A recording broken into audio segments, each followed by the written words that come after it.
We had a whole bunch of the CTE classes come to our schools, and Mr. Genesat, talking about his agriculture class, kind of was like, wow, this is something that sounds really cool, and like I should do this. In agriculture, we're learning how to plant various things. We're learning about forestry, how to go about planting and selling things. And when this program was first started a few years ago, we were really pioneers because no one had ever done anything like this before in the western end of the UP. We put up 2 greenhouses, one here in Ironwood and one in Ontonagon, and we've been utilizing those to do plant starts and to do plant sales in the spring.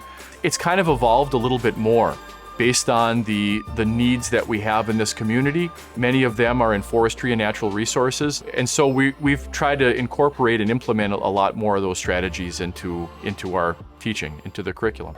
The logging trip that we went on? we had this field trip. It was pretty unique to see what these people do for a living. And I've learned the whole logging experience. It's not just cutting them all down. You have to pick certain trees out of certain areas. get to see what it's like to have that job and do what they do. Going out to the farm in North Ironwood, that was a fun experience. We got to see how an actual farm works.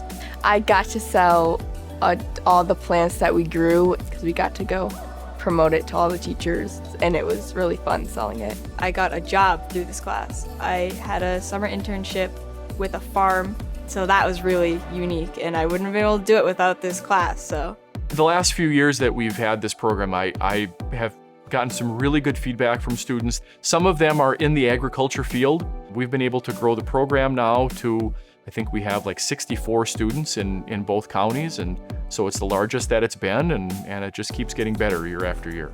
The greenhouse, we get out there probably the end of February, beginning of March, and that's when we have enough daylight to be able to grow. A lot of things we start indoors just because the greenhouse, while it is heated, it's difficult to heat up to 65 or 70 degrees when it's 20 below outside. And we do have some lights that we use in the classroom. We live in a pretty harsh climate here, and we have to use some different techniques to be able to grow things and to have green year round.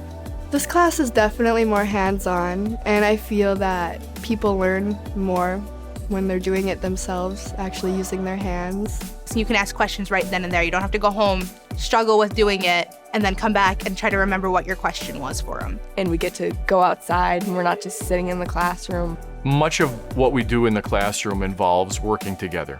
It involves project work, especially when we're working in the greenhouse because we have common goals. very first 3 days, we were shoveling dirt and moving it into raised beds. It took a couple of us to get all the watering done because there's so many different plants, and we moved a bunch of flower beds from one part of the school back by our greenhouse. You know, I like to say we take plants from seed to the market, and whether it's a field trip that we did or whether it's a particular part of the curriculum that we did, there's a little bit of something for, I think, for everybody with this class.